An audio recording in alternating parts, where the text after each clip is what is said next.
I was talking to a client today about how to limit the chatty Cathys at events. You know, those people who put up their hands to ask a question and then proceed to give their viewpoint at length, often when time is tight at the end of a session.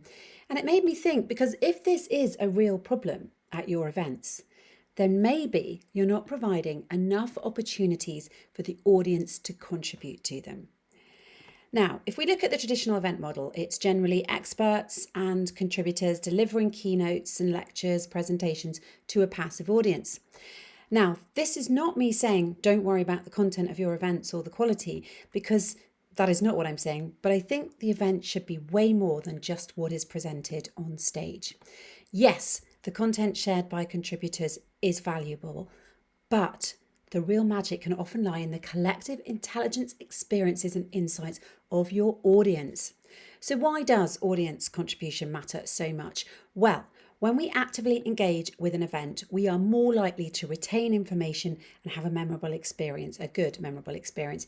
And encouraging audience questions, discussions, and interactive activities elevates the overall engagement level, and we know that that gives people a better experience.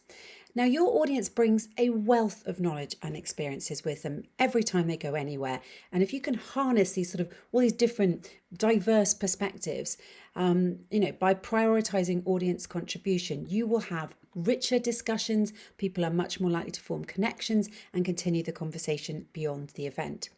And also, as every attendee is unique and they've got different questions and concerns and interests, if you enable audience contribution, you can actually tailor the event to the specific needs and interests of those in attendance.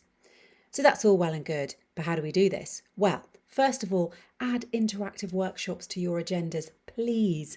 Now, I'm talking about hosting workshops or breakout sessions that actually really encourage people to actively participate, to collaborate, to share their insights. Yeah, these sessions can be guided by your expert contributors, but they must prioritise audience involvement.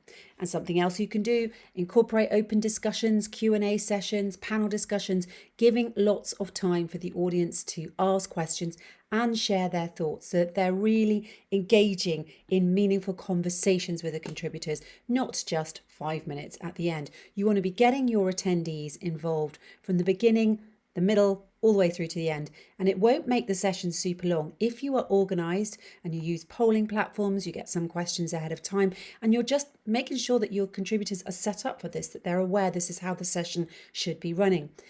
Now, crowdsourcing is actually another way to get everybody involved, because you can use technology to help you gather ideas and input from the audience in real time, using the live polls I just mentioned, but also social media, your dedicated event app, if you're using it in a certain way, can help facilitate this.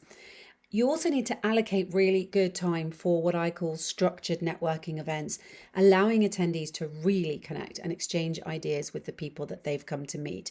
Now, these connections will then lead to great collaborations, further discussions, so really effective for the memory of your event and the impact of your event. Now, 10 minutes here and there between sessions or post-event drinks is not what I call structured networking, by the way. I've done enough videos on that. Next thing, encourage attendees to share their stories, their personal experiences related to the event theme, because that really makes people feel a much deeper emotional connection to what's going on, and it inspires others and gets more people talking. And make sure there are mechanisms in place at your event for people to provide feedback during and after the event, which will help you continuously improve the event experience, and it will be based on the conversation that your audience has had with you. So as you plan your next event, remember, it is not just about what's said on the stage, it's about all the opportunities for your audience to be a part of the conversation.